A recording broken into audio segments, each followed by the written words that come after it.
You take the blue pill. The movie The Matrix coined some new terms. You wake up in your bed and believe whatever you want to believe. You take the red pill, and I show you how deep the rabbit hole goes. Take the red pill, see reality. The blue pill, stay indoctrinated. Internet culture then invented the black pill. Take that and you think the world is doomed. So podcaster Michael Malice wrote a book called The White Pill. The white pill is a symbol of hope. Young people in recent years were getting discouraged about the future of this country, whining about like, oh, you know, I can't believe what we're going through. But people far worse positioned than us won a far greater victory in our lifetime, and no one talks about it. Malice was born in the Soviet Union. He's researched how even the most ruthless tyrannies can be toppled. Mr. Gorbachev, tear down this wall. The Berlin Wall, for example. People were risking their lives and often lost their lives trying to climb that barrier and escape into freedom. When that Berlin Wall fell, it was a huge, momentous moment. What I find unbelievable is that watching the wall go down was, oh my God, finally, people have wised up to the evil of central planning and communism and socialism.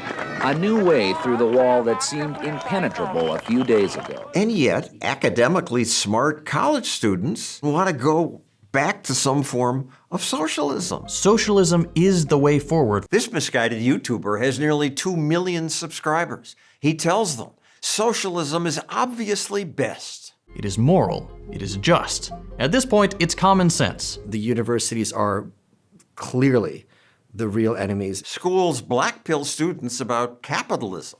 They emphasize its flaws and ignore its many benefits. And you leave 4 years later as a swamp walrus who can't have a conversation with their parents. I've been trying to educate you. No, your education is brainwashing. No, it's not. One of the greatest tricks the CIA ever pulled was convincing the American people that socialism doesn't work. In America, the more education you have, the more you like socialism. People say, well, communism works in theory.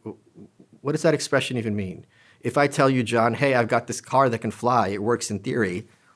Everything works in theory. Reality is how you determine how something works or not. Of course, we think we learn about reality from media. But for some reason, the media have had a love affair with socialism for a long time. Some even spread communist propaganda. For years, a New York Times reporter covered up the mass famine in the Soviet Union, even as millions died of starvation. The New York Times explicitly, constantly said, there's no famine here, the people are just merely tightening their belts. Why? Because they had this vision. Soviet officials lauded the New York Times for its coverage, until, as the movie Mr. Jones explains, independent reporter Gareth Jones saw people starving and told the truth. The Soviet Union is not the workers' paradise that was promised. The New York Times made it a point to denounce him as a liar and a fraud. The Times star reporter claimed the famine was a scare story, that Jones's judgment was hasty.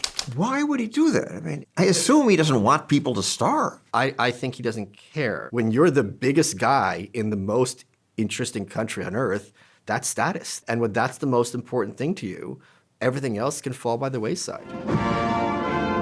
Of course, the Soviet Union eventually fell.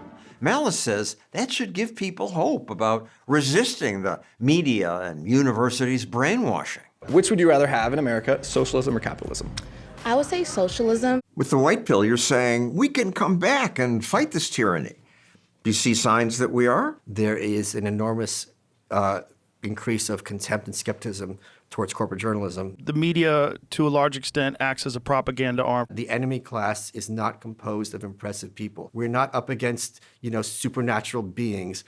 If anything, we're up against people who are far closer to snakes. I'm not going to give you a question. Can you state categorically? You are fake news. Some people now see Donald Trump as the antidote to media and government tyranny. You excited about Trump? What I'm excited about is bringing someone like Elon, who has experience with this, and I trust his judgment far more than I trust Trump's. You think he can shrink the state? No, but I'm hopeful that things are going to move in a better direction. Instead of what new government program do we need, what government program can we cut? The state just can't be shrunk. It's too tough, but we can slow its growth. No, it can be shrunk, but I don't think there's any at all sense in Washington or in the population that there's something that's desirable. People want government to be smaller, except for this program, except for this one, except for that one. My only hope, maybe Trump, who's very petty, will be vindictive and will be closing down like bases in this home states of politicians he doesn't like. We are going to have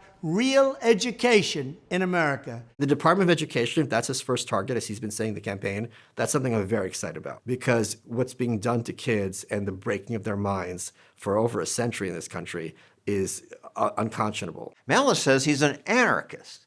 That means he's not a small L libertarian like me. We libertarians see a need for limited government, one that handles defense, courts, things like pollution control. Malice says we're wrong, that we don't need any central government. Voluntary exchanges between individuals would handle those problems better than a government monopoly.